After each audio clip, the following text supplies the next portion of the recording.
Welcome to another episode of this. Wait, is this your podcast? Yes, His podcast. This yeah. is okay. This is Yep. his podcast. Yep. All right, three. He's the two, guy. Perfect. Three, I'm two, one. a guest. Sorry, I didn't know that. Oh, This, Adrian doesn't tell me. Okay, we're good to go. Good. You're good to go. You, do you mean when you come over, you're gonna cuddle with my wife? That's fine. Okay. Didn't you end that? Huh? You're still together? I thought you said. No. I have a new one. That's Damn, he she's moves- great. She's Mark religious moves too, quick. bro.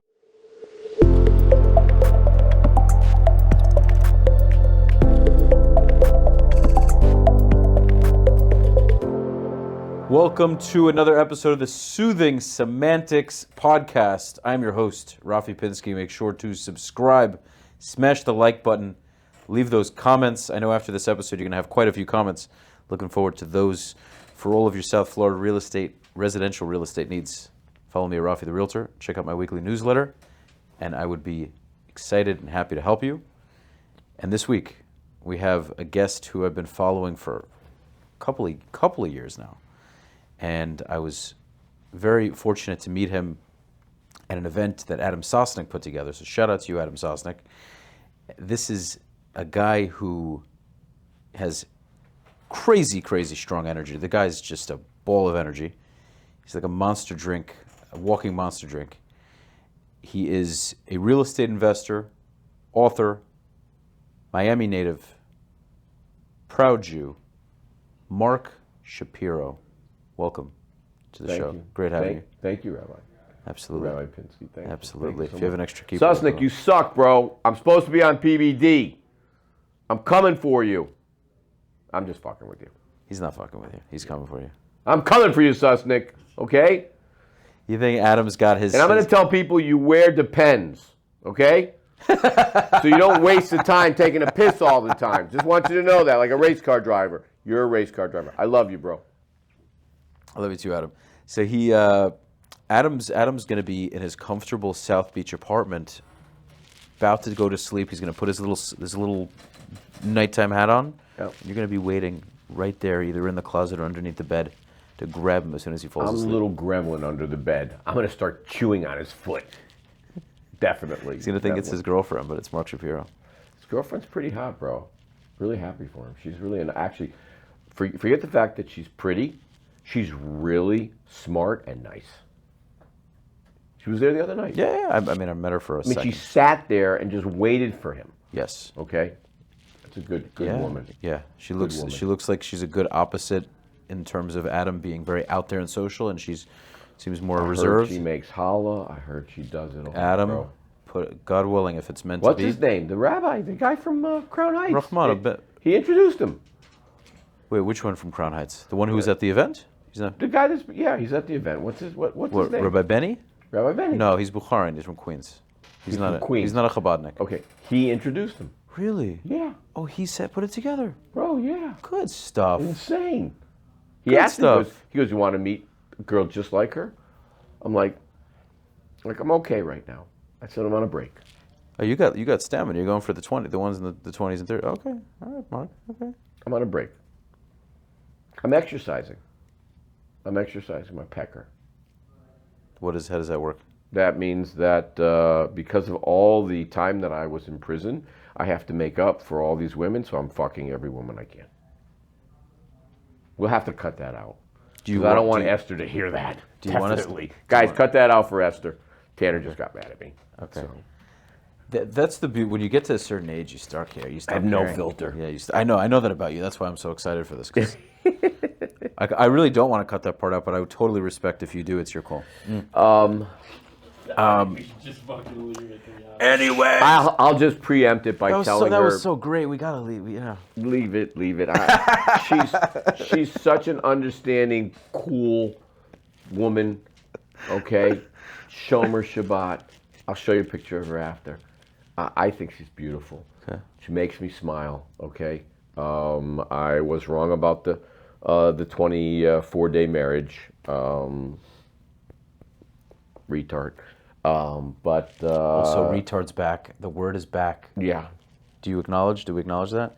It's back. Yeah. It wasn't for so long. Well, I'm on the spectrum. Some kind of fucking autism, okay? You know? I have all these quirks. Okay. It's not our fault. It's Ashkenazi inbreeding. It's not our fault, dude. I know. It's crazy.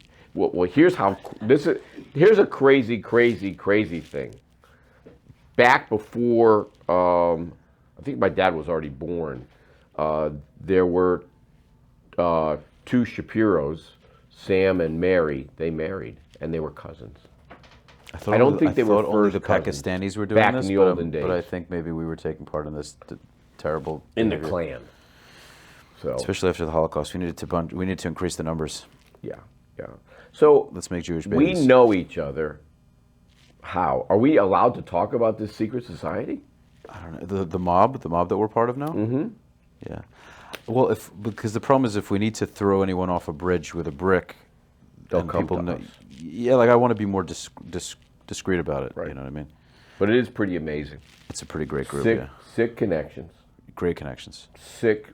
I mean, you go into that room, and these guys are these are the most powerful Yidden here in South Florida that are relevant. I'm today. very honored that I was considered to be part of this group. It's very nice. Well, I thought the membership was a lot, $50,000, but I wrote the check. Did you write a check? Yeah, of course. Guys, I'm fucking with them. They're like, Mark, you want to be part of this? You got to pay for it. I'm like, okay, sure, bro. Yeah. Yeah, that'd be crazy. That'd be be actually crazy. Okay. So I know for a fact we're going to have tons of unfiltered discussion throughout the episode, but I also do want to get into the bread and butter of what you do, what made you so well known. Give us a little bit of a background. I don't want this to be the focus, but a little bit of a background of how you grew up. Mm-hmm. Being that you said you have dentists in the family and doctors, but you also have I believe your dad was in real estate as well. My dad was a dentist. His father was a developer. Okay. My mother's father, my grandpa Eli, ran a debit route for the Metropolitan Insurance Company. Moved here after his brother John Meyer moved to South Florida, and was collecting. And he saw a sign in a building in Coral Gables, a little 5-story building, for sale or for sale. And my grandfather and his brother bought it. Mm-hmm. And fast forward, John, whose son was Baron de Hirschmeyer. I don't know how it became de Hirschmeyer because it was Meyer. Okay, they started a little bank here called City National, and it's become a pretty big bank. So he did buy my grandfather out. They had a family dispute, but my dad's dad was a developer and my mom's dad was a developer, and my mom was a commercial broker. So I learned real estate from the ground up, and it was around me. My dad, 2 of his brothers, my 2 cousins were dentists. My 2 cousins are still dentists today. And I didn't want to be a dentist. I remember you saying, you mentioned that you felt very uncomfortable mentioning that to your dad at the time because hard thing to do. Because to him the plan was for you to become a dentist and then open a practice. He would open a practice, and you'd be doing it together. And your mother was the one who said to just mention to him that you don't want to. Just tell him, yeah. And you ended up telling him, and he said, okay, well, what do you want to do? And you said you want to study business. And then you mentioned something which was very interesting that I very much agree with, that today's generation doesn't have the same respect for parents that they used to. I had amazing parents. I had amazing childhood growing up. I had amazing friends. Our CFO is my friend since I was 8 years old. Wow, he lived awesome. 3 streets from me. Nice Yidden boy.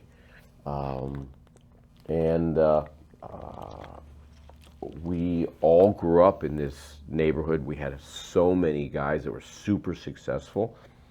And some were Reformed, some were conservative, and some were Orthodox. And I became Orthodox in my early 20s. And right when I was getting out of college, and out of nowhere, I just started making money. And I thought that it was, was the blessing that I was getting from the Abishter, which for you who don't know what that means, it's another nickname for God or Hashem. And I started making this money, and I was making it like it was going out of style. And he's a Kohen. I had a feeling he was a Heb. I see it on his face. Yeah. And teaches Krav Maga. Tough guy. Nice. Yeah, goes to my shul. And I never looked back. I moved away from it a little bit, but I started davening 3 times a day, rapping. I started learning. I started giving a lot of what I was making back to my shul. We built a shul, and everything just became a super amazing blessing. I started to do really well. Met a nice Jewish girl, had 3 children with her, didn't stay married to her, but made a ton of money. And the one thing I remember is when she used to give me a hard time, she's like, why are these rabbis always coming around the house? Why do they always need money? I'm like, well, they need money because they don't work. They teach, okay? They help people, okay? They counsel people, okay? I said, they counsel me. That's why I've never left you. And you're horrible to me, okay? Okay. She's like, that's not true. I'm like, well, we have a marriage counselor. I'm like, yeah, do you listen to the marriage counselor? No. So, but I don't know where I was going with this, but Oh no, it was a therapy session you're about to start, which I'm actually very open to. But I wanted to. I do want to. I want to talk about. So got so many into things. real estate. There's so many things I in want to talk to you college. about. Yeah. And it just from the first deal that I did, which was 3 units, I made $108,000 on that deal. You bought your first deal at 23. I was in college. I was going into my junior year. Oh, I thought you said you were 23. Okay. Roughly. Well, I took a year off. So I'd actually have to look, and I still have the same attorney. I still do some business with him that closed my first 40 deals. Wow. Yeah. Well, it's not crazy because I actually graduated with my bachelor's at 24 because I went to the Army in between. So I did 3 years of college, went to the Army, then came back and finished undergrad. So I actually made a similar situation in that, age-wise. Mm-hmm. Okay, so then after you bought that first deal, how did things progress afterward? Meaning, how did you? So the first deal was super simple. It was a 3-unit building, and it backed up to a college in Connecticut called Trinity College. And my mother's plan was you were going to do a minor rehab on each unit, then you were going to post it at the student union, and the students were going to rent it, but the parents were going to guarantee the lease. So our rents were about $200 to $300 when I bought the building. When we had renovated them, they were $1,000. So I was able to push value very quickly on that property, and I was able to sell it. I learned how to do my first 1031 exchange, and I bought 2 6s that my mother had found from a local bank from their real estate owned department. Bank was American National. Never forgot their name. So just for people, 2 6s, you mean like 2 6 family, so 12 units, side by side, brick, and on the same street that I had bought the 3-unit. And I ended up going to a street around the corner, but it still was in the right proximity. And I did the same thing with 2 other 12s. And then by the time I graduated, I had 58 units. That's amazing. So how long? So what are we talking? How many years? A year's time? in 2 years. You had 58 units in 2 years. That's incredible. So you were aggressively buying. No, every time a deal came along, my mother would call me and she would say, go look at this. And I would say, how much do I need? She would say, actually, you don't need anything. I'm like, well, could you explain that to me, Mom? She said, I gave you the book, nothing down, read it, and structure that deal that way, and they will accept the offer. That's incredible. Oh, Wow. yeah. I can still remember some of my superintendents' names. Mr. Sinatra was the best. He was at 4143 School Street. It was a 12-unit building.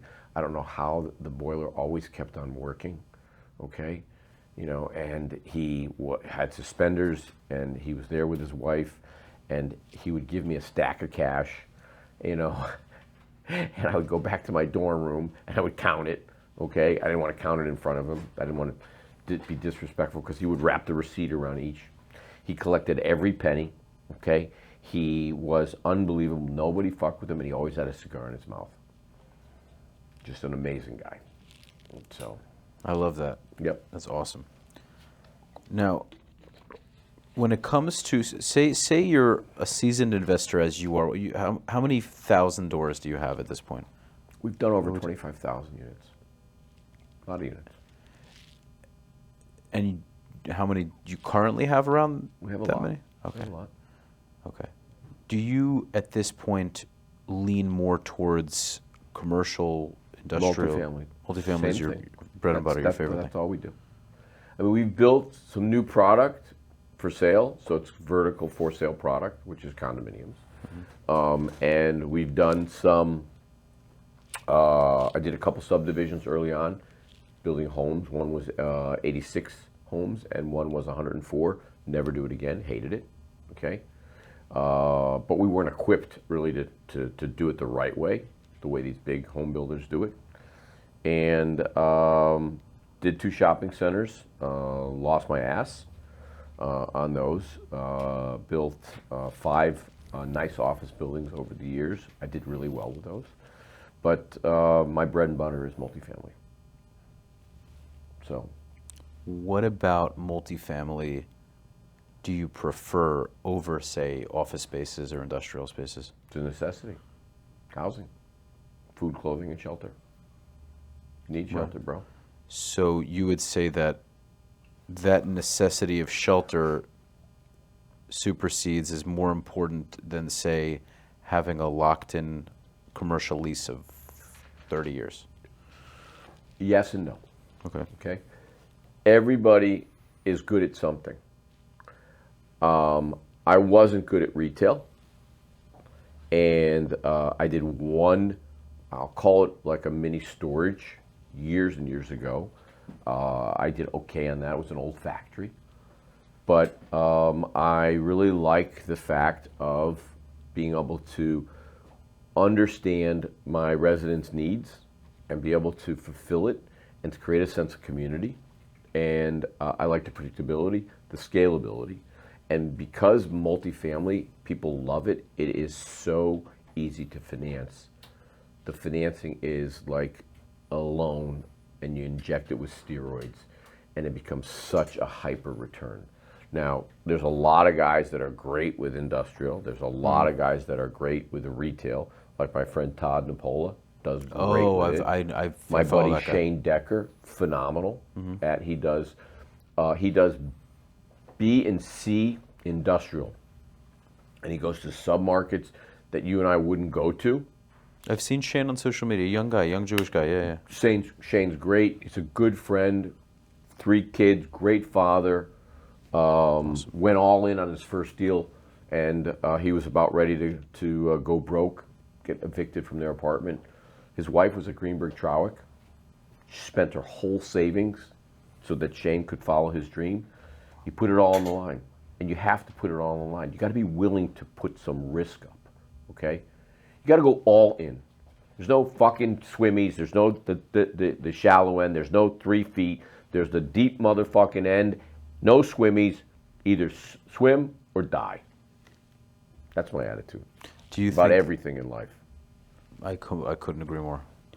Do you think that's why most people either don't invest at all, or if they do, they invest very seldomly, very, very carefully? People are terrified. The greatest hindrance of success is comfort. To be uncomfortable is what is going to push you to go to the next level. And you never go farther than you're capable of, but you always aspire to go much higher than that. So when somebody tells me I can't do something, that's the wrong thing to tell me. I can't do it. Totally. Because I'm going to find a way to do it. And I'm going to find a way to push through and get it done. So I've been obscenely wealthy, and I've been broke.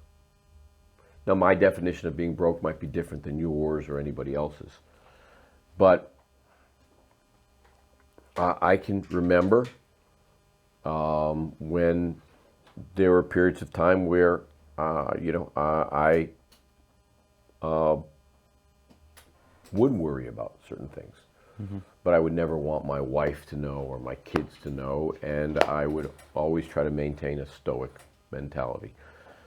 Even when, back in '92, when Hurricane Andrew hit here in South Florida, and I had to go to my wife and tell her I need to borrow money against your house because you don't keep the house in your name. When it's a real estate developer, you put it in your wife's name, and you make sure that you homestead it and you own it, no debt.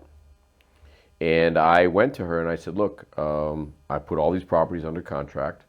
I don't have the money to make my other additional deposits. And I said, I need to put a mortgage on our house.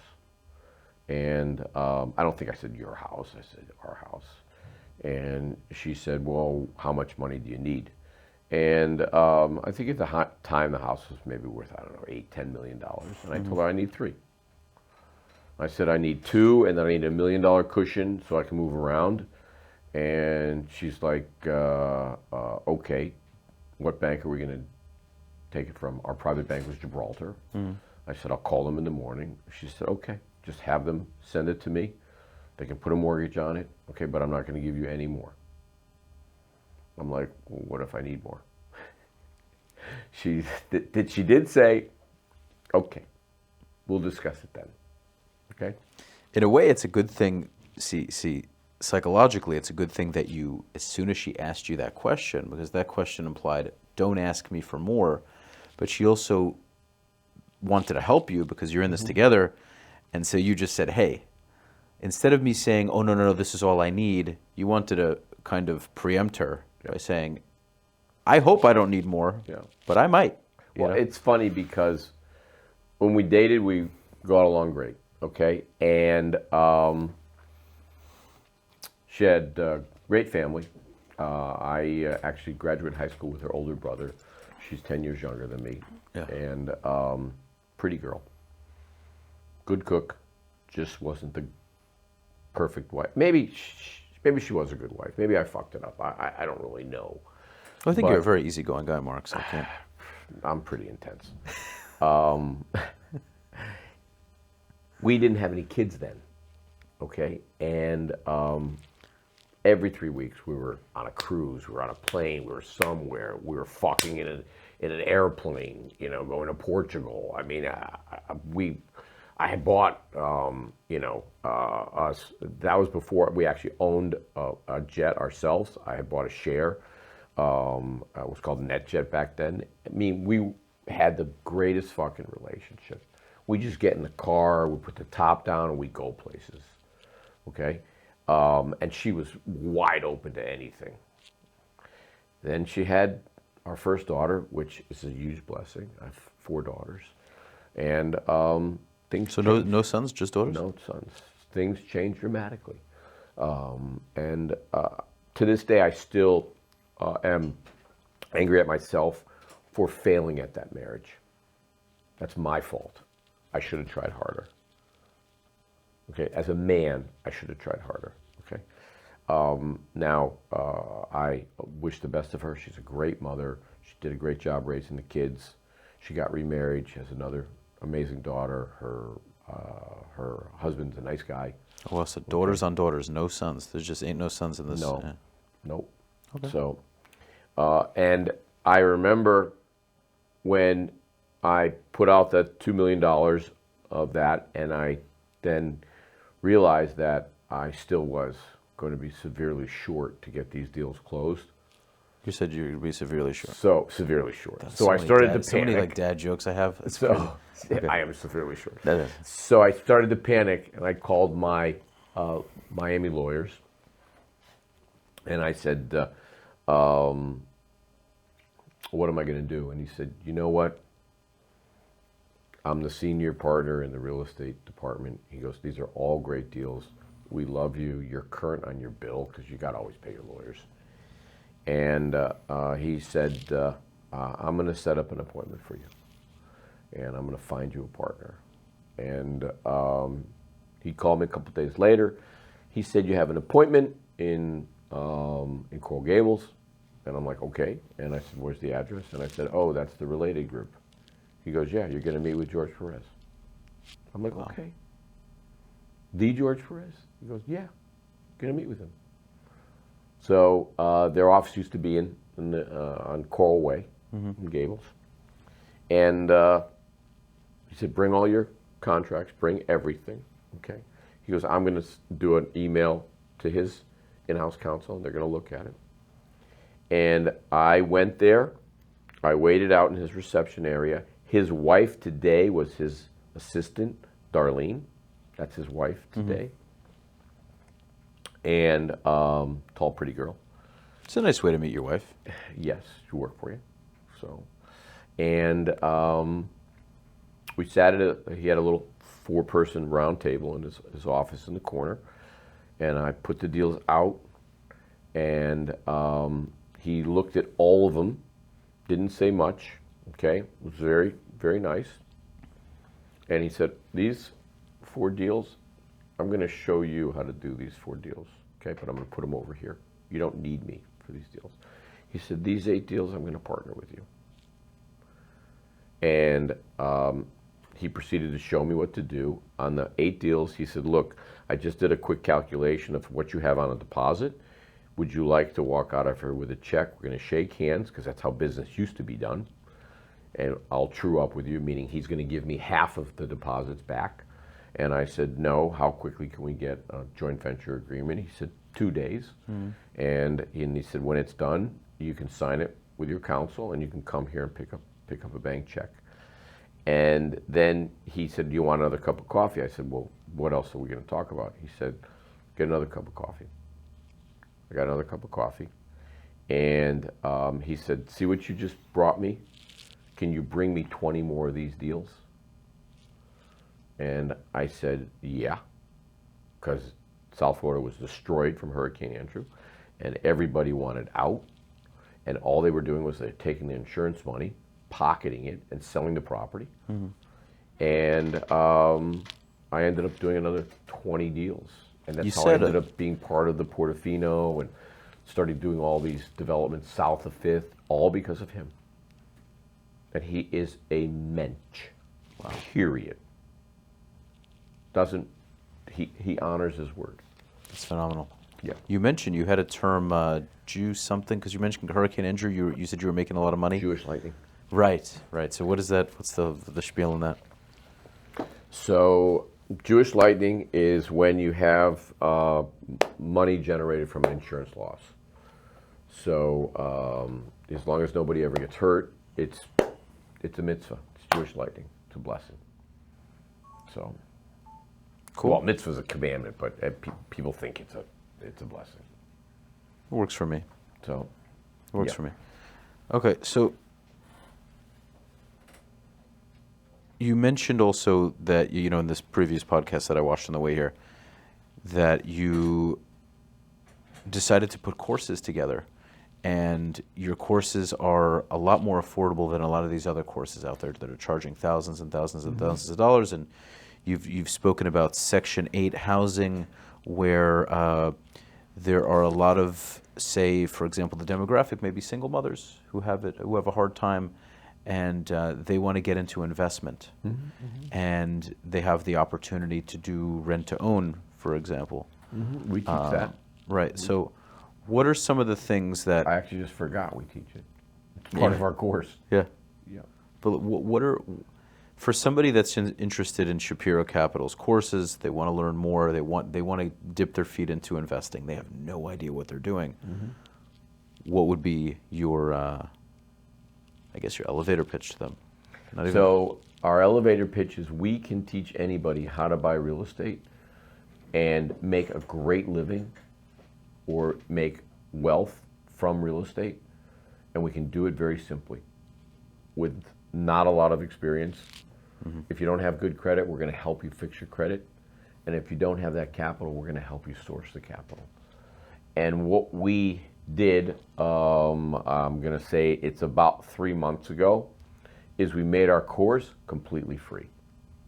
And if you go to Instagram, you can click on our link there and it will take you to Shapiro U and it will give you our free course.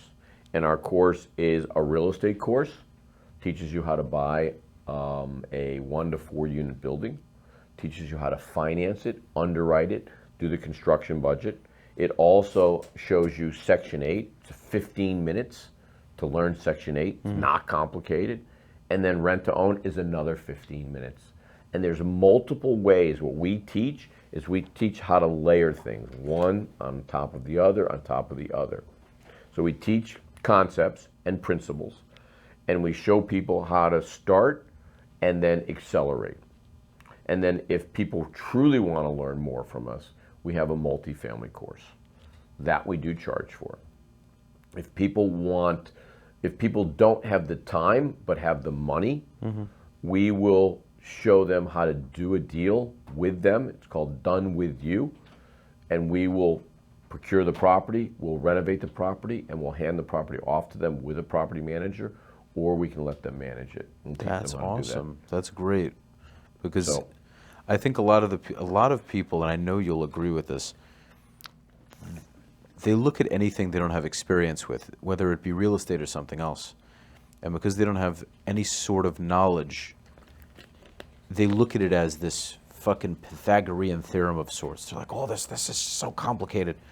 But if you just kind of attack it and say, I don't know what the fuck I'm doing, but someone else did it, they're probably not that much smarter than me, they were just willing to actually take the time to do it, and most importantly, start. So if I start, eventually I'm going to know what I'm doing. You know, like this guy who interviewed you, the episode I listened to. It's just honestly as simple as that. And I think for offering this opportunity to procure the purchase and kind of push things along for them, so now they feel that confidence in having that deal, and then going forward, maybe they can start to play more of a role in that deal. This June 20th this year, we will be 2 years in the real estate education space. So I had my first student. We launched our course, 2024, I started doing social media in late April. I don't know why I have the hiccups. Did a video that I made a reaction video to something Grant Cardone had said about people who make $400,000 a year are losers, are butt pirates, are blah, blah, blah. And I said that's Grant, that's really obnoxious. What about the police? What about the nurses? What about the teachers? What about the firemen? Okay? What about the civil engineers? What about the guys that pick up the trash? Mark, it's a sales tactic. It's his way of guilting you into buying his stuff. Well, of course.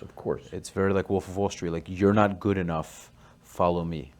Correct. That's what he's doing. Correct. And so we created this course. My first student, her name is Lydia Walker. She tells the story that she saw me on late night, like midnight. She was watching something. I popped in, and the course was $27. $27 to change your life. And she signed up, and she was the first person on June 20th on the Zoom call. For 2 weeks, it was Lydia and I.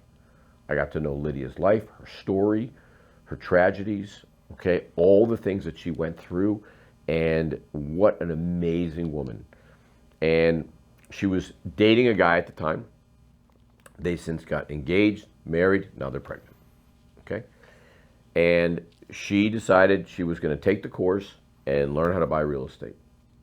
Within 30 days, we were on the phone negotiating with the first property was in Montgomery, Alabama. Mm-hmm. We tried to put it under contract. The wholesaler sold it out from underneath us. Second property was in St. Louis, Missouri. We put it under contract. We could not get our full due diligence. The inspection, they didn't want to do inspection. They didn't want to do inspection. It had a fire. Okay, these are little things my students do not. You're not going to trade on these. Mm-hmm. These are what you do. It has to be inspected. You've got to have the time. You've got to make sure the property is proper. Okay, there's no issues with the foundation, the roof, all this, sewer system, sewer lines, everything. Okay, and it's all just due diligence. Third property, she puts under contract. We negotiated for $34,000 in St. Louis, Missouri, mm-hmm. a 3-2, perfect. Needed some rehab. The budget was $35K, okay, on that property. I remember all the and she got it was then valued at $155. She took out enough money. She actually borrowed $104,000 on it. Her and her boyfriend put the money together in a partnership. Mm-hmm. She took the money back. She bought a single family house for them to live in when they got engaged in Dallas. Mm-hmm. And then she used FHA, first time home buyer, 96.5% financing. She had the deposit. And then she bought a 4-unit. And then she's up to about 20 units now. Fantastic. And she has a little less than $10,000 a month in cash flow from nowhere. She sat in that chair, did a podcast. She came to my wedding, the marital bliss of 24 days. Food was great. Kosher. Okay. Great freaking cake was insane. Had apricot filling. I love that. I'm a big chocolate cake guy. I don't eat. I really am good at not eating cake. Cheesecake also. Bro, I had a good fucking cake. I could fuck up a cheesecake, man. Oh my god.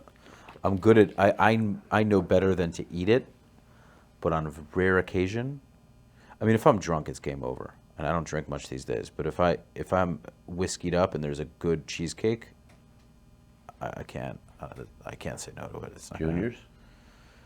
Juniors? You eat kosher? I'm the same way. Not really, no. I used to be super disciplined, but I probably should try harder. We'll fall short. I think the more I spend more time with this woman, the more I'll go back to eating 100% kosher. So, which is a good thing. I grew up fully religious. I mean, we didn't get to know each other, our personal lives too much, but I was raised by a single grandmother. Never met my parents. Mother passed a few years ago. She had, she had a lot of issues, so she wasn't a very productive member of society, to put it simply. She had no real connection with anyone else in the family. She was kind of just doing her own thing. Grandmother raised me. Produced you. Yeah. So, listen, thank God for that, right? Thank God for that. There's always something good, bro. It's true. Yeah, I had, but like you, different upbringing. But I had a very good childhood too. I did. Very blessed. My grandmother was always there. We had a very, very, very good connection. She put me through the yeshiva system. Grew up really modern Orthodox. Had a lot of friends growing up. Good life. That's what I consider myself, modern Orthodox. Yeah. Now I'm like more traditional, but I'm part of the pink Orthodox. Sport coats. What happened? I wear pink sport coats. That's the modern enough. Yeah. So before I want to get into, I do want to ask you relationship questions, but I want to ask you before that what you would suggest multifamily wise. What are some real do's and don'ts about multifamily real estate? What would you advise people to do and not to do when buying multifamily? So the biggest mistake that people make when they jump into a bigger project is they believe the data that the seller gives them. And we do a few things through due diligence. Leases are great.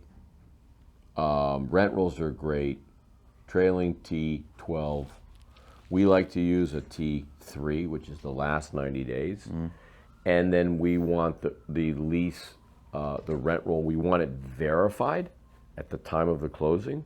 So they have to verify it. But what we do is we take the existing rent roll and then we do our own lease abstract and go into the property. And we look at every lease from the beginning on the file based on the unit, and we're able to track to make sure that it ties out. So we do an audit. That's what what it is, a lease audit. We will do an audit of the last 3 years of insurance. Mm-hmm. We want the actual last 3 years of insurance. Same thing with the taxes, all the utility bills, all the maintenance records, okay? And we will do a spot check. We will call and verify it. Now, when you do that, sometimes you run into properties that people are full of shit. And I still have a litigation going on a property in Houston, in the Galleria area, called Augusta Court.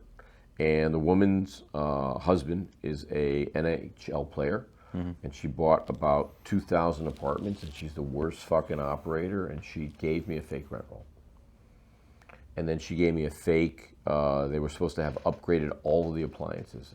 And I'm like, how did she not think that we were going to expect every single unit? Right.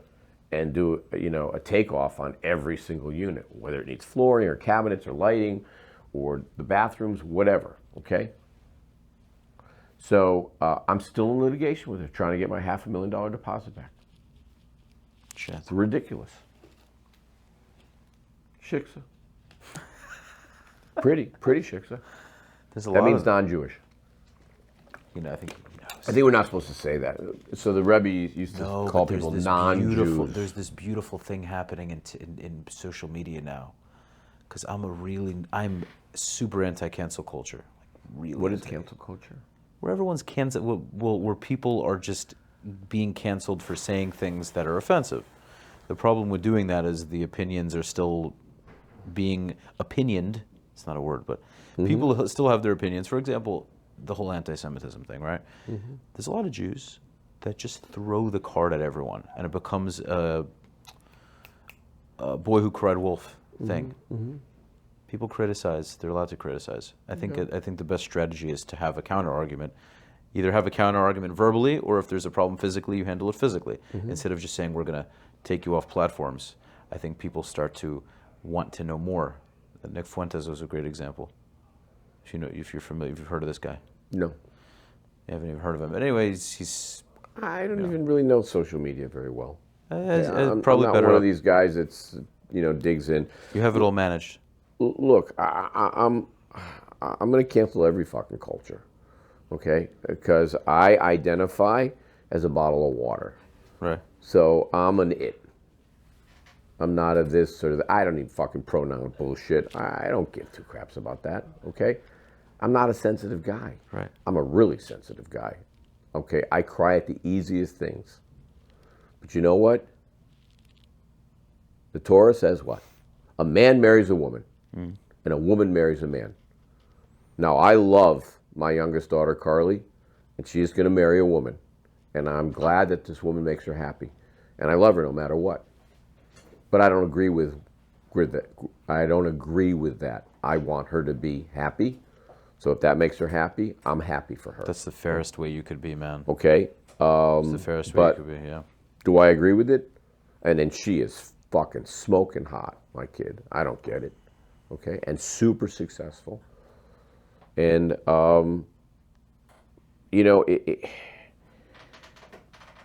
when I meet these women who look like guys, okay, and they're like pissed off, and I see that some of them at the gym trying to deadlift, and I'm like, hey, how are you? Are you done with the leg press? Clip that up. So, they're like, why? Like with some deep voice, I'm like, because it's leg day and I'd like to do my leg press before I do my hack squats. All right, I'm done.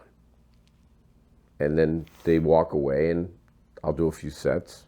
My testosterone's high and I'll walk over to them. I'm like, why did you come off like that? I said, I just wanted to know if you were done. Mm-hmm. Okay? And, I'm like, maybe you need a guy to fuck you. You know? They all, I get written up at my gym all the time.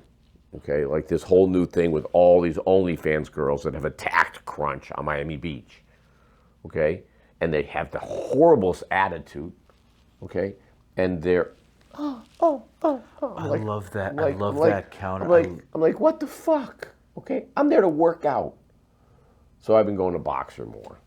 Bro, it's so funny seeing the generational difference of these OnlyFans girls are so used to getting propped up. They're so used to getting their asses kissed, and you're this 60-something-year-old guy living. You grew up in a totally different world, and you're just looking at them, and you're like, it's hard for me to articulate, but you don't understand the nonsense. To me, to you, you're perplexed by the silliness of it all. Don't get it. We had a girl who's super famous. Yeah. I didn't know she rented our podcast studio. Yeah. We rent this studio out, and our rate's really inexpensive. It's $400 fucking an hour if you want to be in my podcast studio. You can get any podcast studio around here for what, $200, Daniel? $200 an hour. You want to come here? It's $400 an hour. Mm-hmm. And then we just had somebody who wanted to use this as for a corporate event. Okay? You want to rent this space? For a day, mm-hmm. It's $7,500, and I want a $7,500 deposit. We had, and I don't know how it got past me, because I approve all that, because this is called Leverage Lounge. Okay. We had a OnlyFans swimsuit during Art Basel 3-day event here. Okay?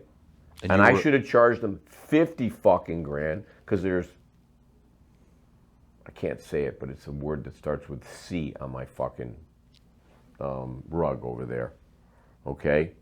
Is the UNT at the end of it? Okay, either way. No. Something else. The male version? The male. The sperm. Oh. On my fucking rug. Oh. Okay? That's what I think it is. Okay. But we've tried to have it cleaned out. You're saying some freaky shit happened over the last 3 days. I literally almost got into a fight because I blocked it. I didn't want them to come in the last day, but I had taken their money, a lot of it. And I didn't want them to come in, and my CFO was screaming at me, you have a contract, you got to let them in. This guy, this guy's like trying to strong arm me. I'm like, bro, you gonna strong arm me? I said, I got my fucking gun right here. Okay? Mm-hmm. Get the fuck out of my building. Right. Okay? And he left, and he goes, but I'm Jewish. His name was Scott. He came back. He goes, why so aggressive? I said, I don't know, a lot of testosterone. Are you taking TRT, or is it just the working? I take Samorlin peptide. Okay. Take Samorlin, and so you're like a 20-year-old in a 60-year-old guy's body. I'm 65, and you're born again. I'm like a 40-year-old. You're born again. You just have a boner all the time. I mean, whether it's actual or yes, yeah. So that's fun, man. Because you have no filter anymore. Because you've done everything, and it's freeing. That's so freeing. Yeah, I'm trying to be better. They tell me I swear too much. So, amen. I'm trying. So, what do we have for time? Ooh, shit. Got it. We have what? Got it. How are we doing? So you got 5 more minutes. Okay.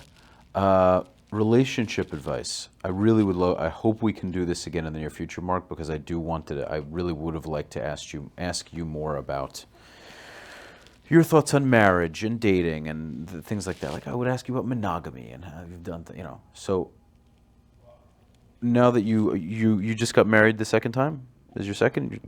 So marrying Gabriella. Okay. Which was the 24-day debacle. We did live together for about a year and a half. I did fall in love with her youngest daughter. My kids fell in love with her youngest daughter. All the kids here,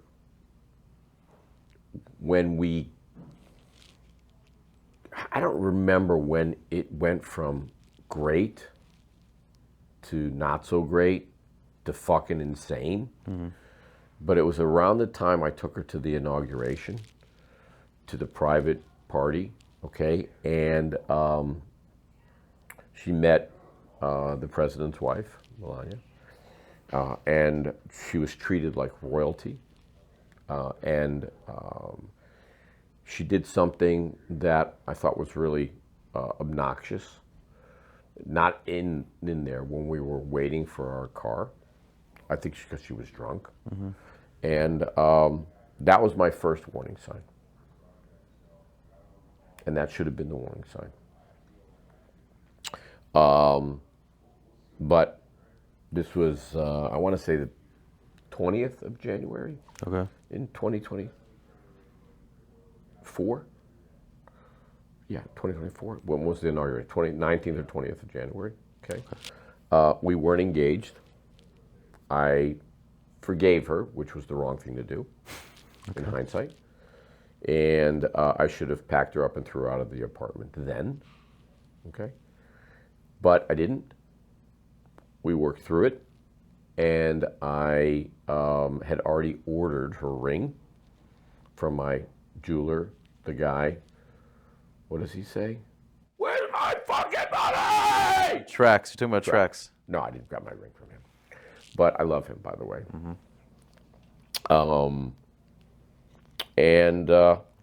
Came out of left field. I was not expecting that. No, Okay. I asked her to marry me. That's Mark. I asked her to marry me, where we went on our first date, and sat at the same spot, and gave her a condominium that she on her finger. Okay. This is a great story after that. I'll tell you off camera. But we got married. I got engaged on the 15th. We met on a Tuesday. We got our first date on a Wednesday. We went on our first. We met on a Wednesday. We went on our first date on a Wednesday. We got engaged on a Wednesday. We got married on a Wednesday. And we got married on the 15th of March. And by the 3rd of April, I had a restraining order. And by the 6th, I had filed for divorce. And she went from being crazy, Latin, supposedly Jewish, which we could never confirm that she was Jewish. She actually did go through a conversion in Israel, but it wasn't a fully kosher conversion. I actually found her papers. So Was this girl a lot younger than you? not that much younger, 40 something. It's a 20-year difference. In the mortgage business, 25. Ecuadorian, Israeli, crazy Latino. She's smoking hot. I bet. Super fucking smart, like super smart. And she hid everything from me. She was just a straight up con artist. I was guy number 5 that she fucked over. So, the relationship advice that I can give to you and to you is. So wait, for I'm me- sorry. I'm sorry that I missed this. This is the second woman? My second marriage. I didn't get married for a long time. Okay, I but got now you're divorced- married a I got third time, or divorced you're in not married? 2001. Okay. No, I was just joking about that. So. Okay. But I've got a really good candidate. She's really. If I would marry somebody, I'd marry this woman. A third time. Only I don't want to You're scare her. ready to rock a third time, man. If I don't think Well, I don't even know. I'm not going to quit until I get it right. Okay? So the best relationship advice I can give you is to be genuine, be yourself, okay? And to put yourself out there. And I don't know what that means. don't be prepared to get hurt because wounds heal. Yeah, So, guys, thank you. absolutely. All right. Well, first of all, thank you for that advice. Again, I look forward to hopefully having more discussion. Like, we had the real estate side. I would love to cover life, personal matters, life advice, relationships. I think you have a lot to offer in that sense, and I think it'll be a hilarious discussion too. It could be. I think it would be. I think it would be. boys and girls, Hebes and Sheebs, this podcast was promised to us 3,000 years ago. I finished all the Geislop in my cup, so I appreciate, there's this new term, Geislop, going around. It's very funny. I don't even fully know what it means. But anyway, guys, thank you for making it to the end of another episode 251 of the Soothing Semantics Podcast. Of course, for all of your South Florida real estate residential needs, we do it all. Reach out to me. Follow me on Instagram. You have my number. Reach out. For real estate investment, if you're looking to get into real estate investment, whether it be multifamily, commercial, single family, go follow Mark Shapiro on Instagram. Check out his course. Stay tuned for his book. And I look forward to seeing you on the next one. Peace. Thank you. That's it. Thank you, brother. Don't hurt me. Don't hurt me.